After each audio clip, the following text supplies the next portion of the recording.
बाड़मेर जिले के करीब 15 लाख मतदाताओं ने अपना विधायक चुन लिया है और 3 दिसंबर को मतगणना होगी और सभी विधायक जो है उनका भाग्य खुलेगा। और हमारे साथ बाड़मेर के अतिरिक्त जिला कलेक्टर हैं और जानते हैं कि मतगणना को लेकर किस प्रकार की तैयारियां हैं, कितने टेबल पर कितने राउंड की जो मतगणना होगी और सर्वाधिक मतगणना के राउंड कहां पर होंगे। सर, कैसी तैयारियां चल रही है? 3 तारीख को लेकर हर कोई व्यक्ति बेसब्री से इंतजार कर रहे हैं।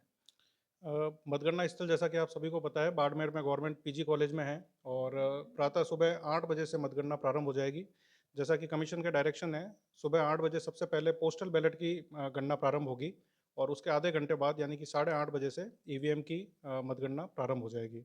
इसमें अपने यहाँ पे बाड़मेर जिले में चूँकि 7 विधानसभाओं की काउंटिंग है, 7 विधानसभा में से जो 4 विधानसभा है, यानी कि शिव, बाड़मेर, पचपदरा और गुड़ामलानी, इनके लिए सिंगल हॉल है, यानी कि एक ही कमरे में ईवीएम और पोस्टल बैलेट दोनों की मतगणना कंप्लीट होगी।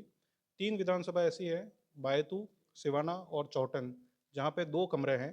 तो इसमें सिवाना, बायतू और चौटन में एक कमरे में आरओ रहेंगे, जहाँ पे कुछ टेबल ईवीएम की है और कुछ पोस्टल बैलेट की टेबल है, और दूसरे कमरे में एआरओ रहेंगे, जहाँ पे केवल ईवीएम की टेबल रहेगी। तो इन 3 विधानसभाओं में जो परिणाम है, वो दोनों कमरों का कंबाइन होने के बाद में फिर राउंड वाइज डिक्लेयर किया जाएगा। सर्वाधिक सर कहाँ पर राउंड होने हैं और इसको लेकर ये बताया कि शिव में जो राउंड होगा 41 राउंड होगा और सबसे लेट जो रिजल्ट हो शिव का आएगा राजस्थान में। जी।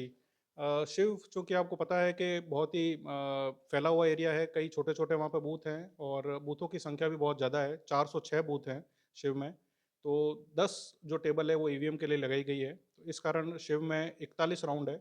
इस वजह से शिव का रिज़ल्ट थोड़ा-सा लेट आने की संभावना है। ये एक हमारे पास में कांस्टेंट था, रूम की साइज़ को देखते हुए, कैंडिडेट को देखते हुए, कैंडिडेट के जो एजेंट्स होंगे उनको देखते हुए और वहाँ पे जो मतगणना कक्ष में भीड़ होगी उसके मैनेजमेंट को देखते हुए 10 हमने वहाँ पे ईवीएम की टेबल रखी है। और चूँकि पोस्टल बैलेट भी अभी तक की जो हमारे पास में सूचना है उसमें पूरे जिले में सर्वाधिक शिव विधानसभा में ही प्राप्त हुए हैं, 3,343 हैं।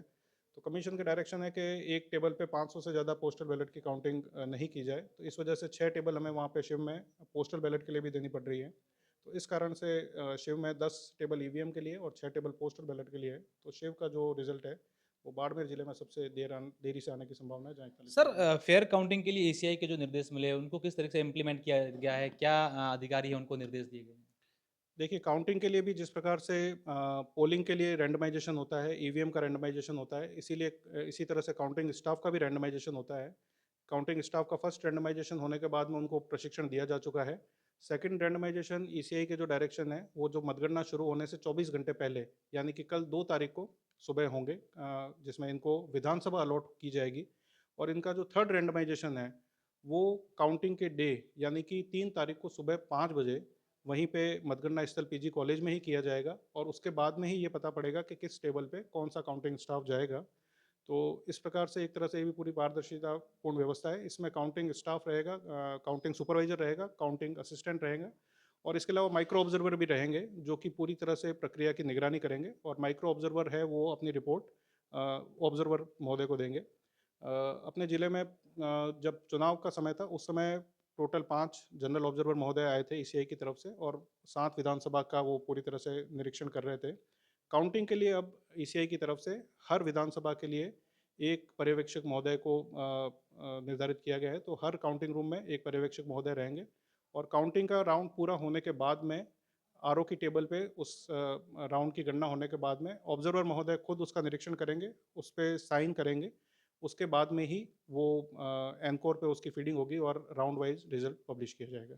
बिल्कुल, आप देखिए कि मतगणना को लेकर तैयारियां हैं वो पूर्ण की गई हैं और अब आने वाले दिनों में देखने वाली बात होगी कि 3 तारीख के दिन जिस तरीके से नेता और उनके समर्थक उत्साहित हैं, ऐसे में रिजल्ट किस तरीके के आते हैं। कैमरा सहयोगी जसवंत के साथ अशोक शेरा, फर्स्ट इंडिया न्यूज़, बाड़मेर।